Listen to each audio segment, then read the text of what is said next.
Hello viewers, இது நேற்றுக்கே போட வேண்டிய welcome to Namakkal Mirage vlog. போடுறேன். நம்ம ரொம்ப நாளைக்கு அப்புறம் வீடியோ போடுறோம். ஒன்றும் ஸ்பெஷல் இல்லை, ஜஸ்ட்டு நார்மல் சமையல் தான். இன்றைக்கி அரைக்கீரை வந்தது ஃப்ரெஷ்ஷாக, அதை வாங்கி கொஞ்சம் வெங்காயம் பூண்டு கீரையோட வேக வச்சுட்டு இப்போ தாளித்து கொட்டி ஒரு கடையிடும். அடுத்தது மார்னிங் இன்றைக்கி பிரேக்ஃபாஸ்ட் வந்து கோதுமை மாவோட நிறைய முருங்கைக்கீரை, நம்ம வீட்டு கீரை அதை போட்டு ரொட்டி மாதிரி தட்டினோம். அதில் வெங்காயம் இப்போ விலை ஜாஸ்தி 90-80 விற்கிறாங்க. கீரை நிறைய போட்டு தட்டினோம். கீரையும் நமக்கு நல்லதுன்னு சேர்க்கலான்னு அதை போட்டு ரொட்டி தட்டோம். அடுத்தது இப்போது நாளைக்கு குழிப்பணியாரத்துக்கு ஊற போட்டிருக்கோம். சோள குழிப்பணியாரம், அந்த வீடியோ நாளைக்கு பார்க்கலாம். எங்கள் சித்தி சொன்னாங்க இந்த ரேஷியோவில் செஞ்சு பார்க்கலாம். ஏற்கனவே செஞ்சுருக்கேன், பட் இதெல்லாம் நம்ம அடிக்கடி செய்கிறது இல்லைன்னா மறந்து போயிடுது. ஸோ சோளக்கொடி பணியாரம் செய்யலான்னு ஊற வைக்கணும். அடுத்தது இந்த வீடியோ மெயினாக எதுக்காக போட்டேன்னா, நேற்று கிளப்போட டூர் மாதிரி கங்கை கொண்ட சோழபுரம் அரேஞ்ச் பண்ணியிருந்தாங்க. ஒரு 4 கோயில் போனோம். அரியலூர், கீழப்பழூர், ஸ்ரீமுஷ்ணம், கடைசியாக இந்த கோயில். இங்கே நல்ல அன்னாபிஷேகம் பார்த்த வருஷம் ஒரு தடவை நடக்கிறது. இது ஐப்பசி பௌர்ணமி. இதில் கிளப்பில் மெம்பர் ஒருத்தவங்க தெரிஞ்சவங்க இருந்ததுனால கொஞ்சம் சிறப்பாக எல்லாம் பார்க்க முடிஞ்சது. நல்ல அன்னாபிஷேகம் சாப்பாடும் அவ்வளோ பேருக்கும் சூப்பராக செஞ்சுருந்தாங்க. மதியம் லன்ச் அங்கே தான் சாப்பிட்டோம். மார்னிங் நம்ம மெம்பர்லேயே ஒருத்தவங்க எப்போயும் நல்லா கேட்ரிங் பண்ணுவாங்க. அவங்க இட்லி, சுயம், சட்னி, சாம்பார்லாம் பண்ணியிருந்தாங்க. அது நல்லா இருந்தது. எதுக்கு இந்த வீடியோனா, இது நார்மல் கீரை கிடையாது, நார்மல் சமையல் தான். நேற்று ஒரு நியூஸ் பார்த்தேன். அதில் வந்து ஒரு வயசான கப்பல் 70+, அவங்களுக்கு நல்ல க்ரோர் கணக்கில் வீடு இருக்குது மெட்ராஸில், மெயினான இடத்துல அப்பார்ட்மெண்ட்டு.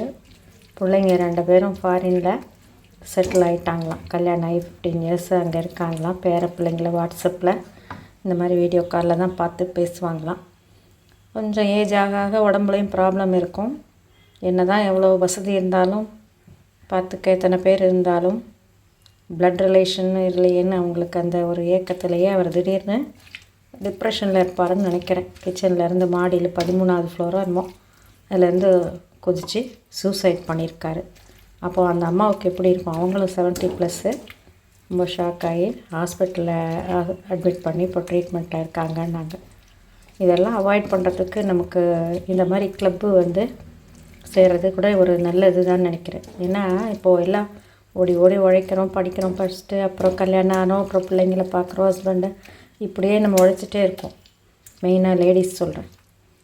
ஆனால் ஜென்ஸ் எல்லாம் பார்த்திங்கன்னா ஃப்ரெண்ட்ஸோடு மெயின்டைன் பண்ணுவாங்க, ரிலேஷன்ஷிப்பு டச் இருக்கும், போவாங்க வெளியில். நம்ம அது மாதிரிலாம் கிடையாது.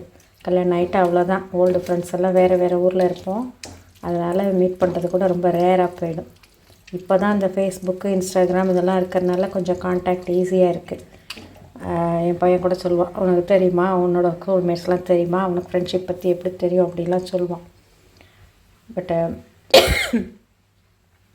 ஆஃப்டர் ரிட்டையர்மெண்ட்டு நம்ம என்ன தான் ரிலேட்டிவ்ஸ், ஃப்ரெண்ட்ஸ் இருந்தால் கூட, ஃப்ரெண்ட்ஸ் எல்லாம் ஒர்க் பண்ணிகிட்ருக்காங்க, நம்ம ரிட்டையர் ஆகிட்டோம். கொலீக்ஸோட மிங்கிள் ஆக முடியாது, அவங்கவுங்க பிஸியாக இருப்பாங்க. ஸோ இந்த மாதிரி கிளப்பில் செய்கிறது வந்து நமக்கு நிறைய பேர் என்னமோ சொல்லுவாங்க, லேடிஸ் கிளப்னால் என்னமோ சும்மா வெட்டி அரட்டை ரொம்ப தான் பேசுவாங்க. அதெல்லாம் கிடையாதுங்க. நம்ம வந்து நம்ம மெம்பர்ஸ் எப்படி இருக்கோமோ அதுக்கு தகுந்த மாதிரி நம்மளுடைய ஆக்டிவிட்டீஸ்லாம் இருக்கும் அங்கே. ஸோ நிறைய போட்டி, இந்த மாதிரி அவங்கவுங்க டேலண்ட்டை வெளிக்கொணர்றதுக்கு, மெமரியை இம்ப்ரூவ் பண்ணுறதுக்கு நிறைய கேம்ஸ் கண்டக்ட் பண்ணுவாங்க. மந்த்லி ஒரு டூர் போகிறோம். ஸோ 4 பேரை பார்க்கும்போது நமக்கும் நிறைய ஐடியாஸ் கிடைக்குது.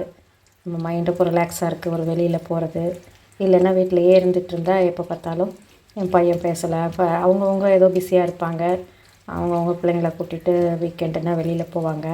ஸோ அவங்க டைம் கிடைக்கும்போது நமக்கு டைம் மாறி இருக்கும். ஸோ அதெல்லாம் நம்ம ரொம்ப எக்ஸ்பெக்டேஷனை குறைச்சிட்டு இந்த மாதிரி நம்ம வந்து நம்மளே ரிஃப்ரெஷ் பண்ணிக்கலாம். புக்ஸ் படிக்கிறது, கார்டனிங்கு, ஹாபி டெவலப் பண்ணிவிட்டு, அது மட்டும் பத்தாது. இப்படி 4 பேரோட வெளியில் பழகிறது, கிளப்பில் மெம்பராக இருக்கிறது கூட ரொம்ப நல்லது தான்.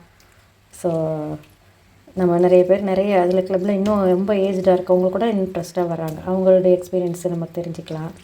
ஸோ நல்ல அனுபவம். போட்டி இப்போது ஆனுவல் டேக்கு கோலாட்டம் ஸ்கூலில் படிக்கும்போதெல்லாம் டான்ஸில் சேர்ப்பாங்க, அப்போ ஆடவே வராது, கஷ்டமாக இருக்கும், ஏன் சேர்த்துறாங்கன்னு நினைப்போம். இப்போ வாலண்டியராக நானே சேர்ந்து ப்ராக்டிஸ் பண்ணி அதெல்லாம் பார்ட்டிசிபேட் பண்ணும்போது மனசுக்கு நல்லாயிருக்கு. ஸோ அது கூட போடுறேன் ஒரு வீடியோ, ஒரு கிளிப்பிங், எப்படி கோலாட்டம் ஆடணுன்னு. ஸோ நம்ம மைண்டை நம்ம தான் ஹாப்பியாக வச்சுக்கணும், இல்லைன்னா டிப்ரெஷனுக்கு போயிடுவோம். இந்த மாதிரி அன்வான்டாக ஏதாவது நடந்தால் பிள்ளைங்களுக்கும் அது வருத்தம் தான் இல்லையா? ஸோ நம்ம என்கேஜ் பண்ணிக்கிறதுக்கு இந்த ஆக்டிவிட்டீஸ் தேவையோ அதை நம்ம ஈடுபடுத்திக்கணும். Okay friends, like, share and subscribe.